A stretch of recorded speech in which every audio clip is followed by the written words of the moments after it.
ngapunten nggih niki damel bahasan mawon tentang bahasan hati kita dituntun oleh Allah. Di dalam kata-kata itu mungkinkah kita berbuat salah? Dalam arti kecuali Nabi, menungso kecuali Nabi kan lumrah salah. Nah di situ ada kata-kata hati kita dituntun Allah. Di situ mungkinkah berbuat salah? Kulo nggih gatuk kelingan nalika kasih alit guru kulo nate ngeten. Anggite gampang tak dadi wali ku.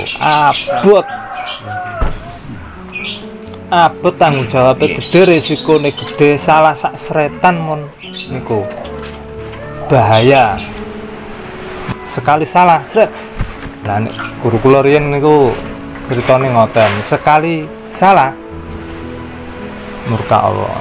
Lah terus pundi kados ketangan niku. Mereka itu kan belum merasakan. Nah, di repotnya jerene mau lho. Jadi repotnya orang itu nek wis jarene lah iku ngondadekno pembahasan itu nanti diterima oleh sang murid. Jadi asline kan wis ngono menungso kan aras-arasen para Gusti Allah. Ai para setan ae. Jadi bahasa itu tidak menjadikan motivasi dan tidak seperti itu Mas ya. Tidak seperti itu. Hati yang dituntun oleh Allah itu ono makom-makomnya. Makanya di situ ada makom 7 makom nafsu gitu. Makom melawama, makom kedua itu yang dituntun oleh Allah. Tapi berapa persen? Karena manusia tidak akan bisa menjadikan sebuah kebaikan di dunia ini enggak dituntun Gusti Allah. Nah, tapi di awal diakuinya. Nah, kasarnya cara setulah ono terdaftar, terakreditasi, bisa makan, diakui ngono kae.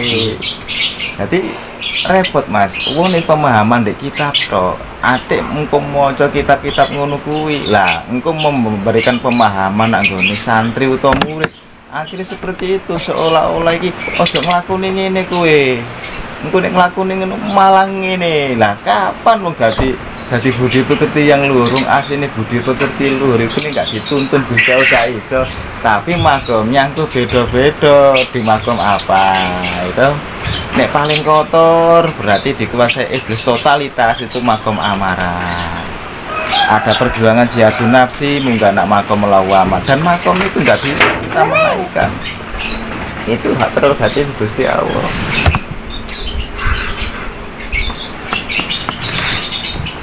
Jadi repot. Terus khawatirnya orang-orang seperti itu ditanya santri dan muridnya menuju ke arah sana itu bagaimana?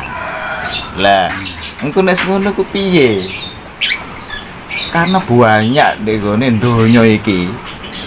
Uang dikelambeni putih-putih, dijubahi putih celuk kiai, diceluk wali. Sing sakti mah diceluk wali. Dongane mah diceluk wali.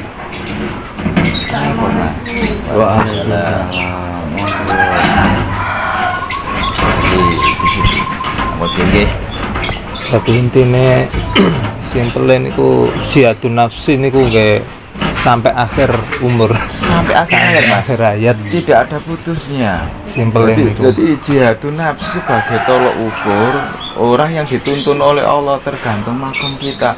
Cuma di situ ada makom mutmainah. Makom mutmainah ini sebuah awal diakui menjadi hamba Allah, gampangannya diakuinya menjadi hamba Allah.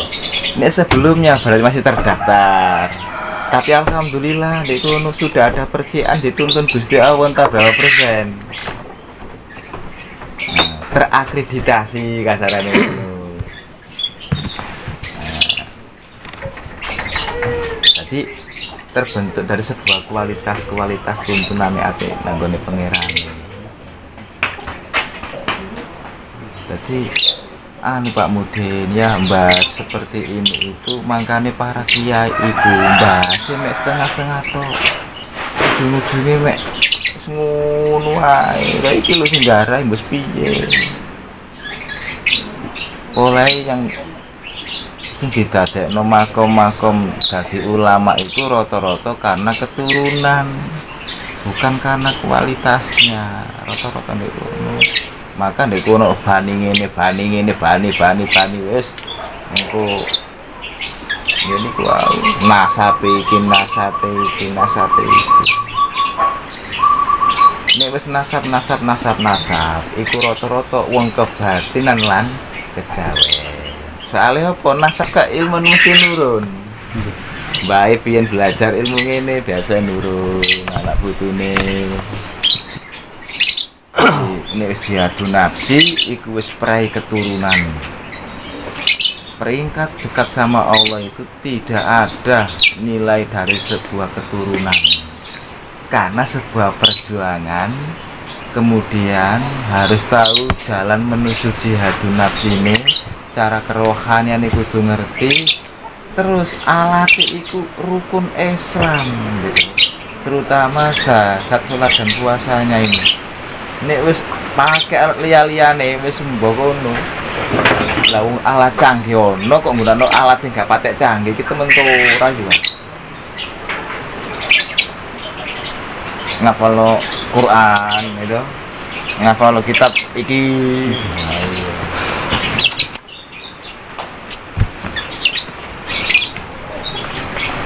Engko akhir di situ kan meden-meden nih Mas. Jadi orang itu akhirnya apa? Makanya orang Yahudi ngapunten iki. Wong Yahudi iki wis masuk nang gone ranah apa ya? Kerohanian yang berbasiskan Islam. Gitu nih. Wong Yahudi itu sudah masuk nang gone ranah begone basis kerohanian dalam bentuk tatanan Islam. Engko diwalik engko wis pokoke ta. Yahudi ku ora kok ndek donya tok kok. Ndek critae Siti Jenar dileboni Yahudi kok bahasa kok. Karena Yahudi mempelajari kabeh gimana kelemahan Islam itu di tatanannya, di kerohaniannya. Wis gelek kelemahane iki. Hati-hati. Nah, Sengapal Quran ge enten.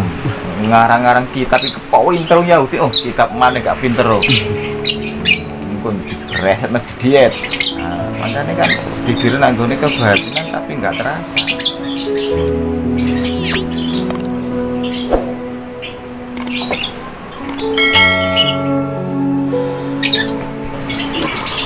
Nah, iki wis ono karangan kitab itu. Apalagi nggo kitab iki rawine kae apa sih? Wis iki sementora kitab. Nah, iya Pak untuk jerene terus awak dhewe iki umat sing terakhir gak wis percaya jerene percaya sapa enggak.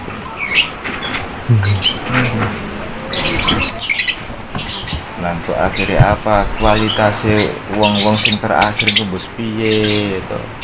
Padahal iku jelas iki lho kawin buktekno karena orang-orang itu ada kepentingan pribadi sehingga apa?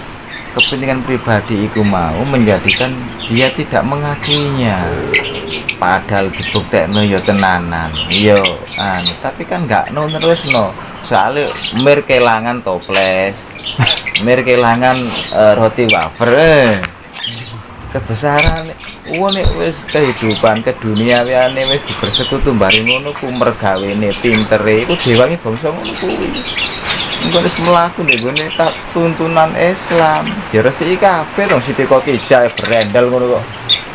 Bukan karena bahasa mereka kan kanggo oparane digawe bondo merjuangi Gusti Kanjeng piro donyane Khotijah. Gusti Kanjeng Nabi iku dibandani Gusti Allah. Wong Gusti Kanjeng Nabi dikeki emas ora gelem kok. Piro donyane Khotijah itu dipresetno orang-orang sing gayahe pondok-pondok pesantren ngono kae. Oh iya. Hartane sahabat Abu Bakar, Umar, Utsman habis dibuat perjuangan. Bahasa ini ngono padahal apa?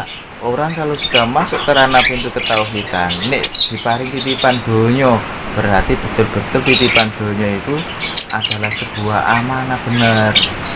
Nah, kemurnian itu, dan mereka tidak merasa kaya dan tidak akan apa ya merubah gaya hidupnya biasa sederhana ngono ae. Padahal Gusti Kanjeng Nabi milani kowe tak ulangi dadi wong sugih donya akhirat. Kowe nek sugih donyamu tok berarti ora bedane wong Yahudi.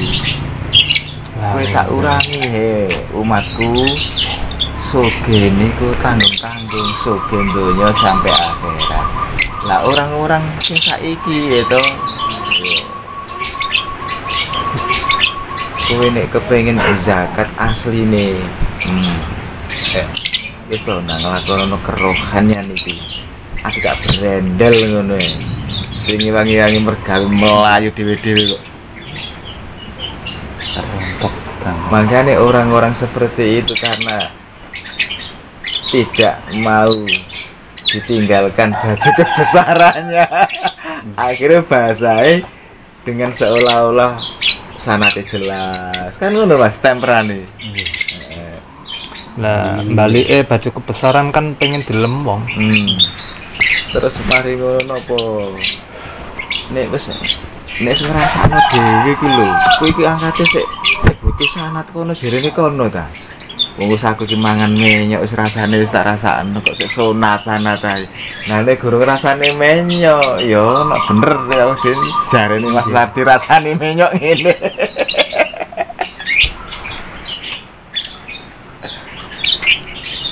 Nah itu berabad-abad, bertahun-tahun akhirnya sami nawa atau nek bahas urusan tatanan monggo gunakno sanad iku wajib. Oleh wong tatanan iku gurung pernah ngrasakno, mangkane wajib gunakno sanad lan rawi jerene kae untuk meyakinkan. Nah nek nggone tuntunan alimul ghaibi iki kepengen buktekno dhewe piye sih ketenangan iku kepiye. Nah ketenangan iku sing kepiye sih rasane minyak iku sing kepiye sih. Nah masih nanggone alimul ghaibi makane ulama iku akeh tapi alim iku lho sing angel. Soalnya wis alim harus betul-betul paham dengan jihadun nafsi dan harus benar kerohaniannya. Jadi kealiman itu jogo njer kata sing semten alimul ghaibi tapi arahe kan kebatinan. Jadi kupu sing ireng golek kasaf golek dadi kupu kuning.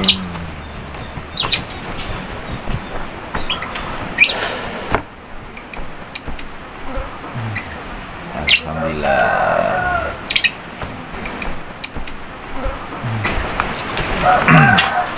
Jadi Pak dituntun oleh Allah itu kalau kita perjuangan jihadun nafsi ini wis bener di jalan kerohanian yang bisa meruqyah diri, maka hati kita dituntun oleh Allah. Ayo berapa persen dituntunnya tergantung makomnya masing-masing. Untuk nih makom malhama, makom taubatan nasuha, kita sudah dituntun oleh Allah tapi dengan bahasa makom taubatan nasuha berapa persen nanti tentunya lah. Nek makom mutmainah berarti ketenangannya intinya di atas 60%, sudah 60% berarti arahnya itu nikmatnya itu sudah mengalahkan nikmat jasmani rohani sehingga membentuk mengalahkan dengan bahasa apa? Orang itu sudah bisa khusyuk sesungguhnya. Jadi khusyuk itu makom-makome. Nek makome wong amarah khusyuke lain di mulut, lain di hati, lain di mata, lain di telinga. Mereka khusyuk tapi khusyuke wong munafik sih bahasa iki. Oleh mek jengkar-jengkar bak wae. Bisa.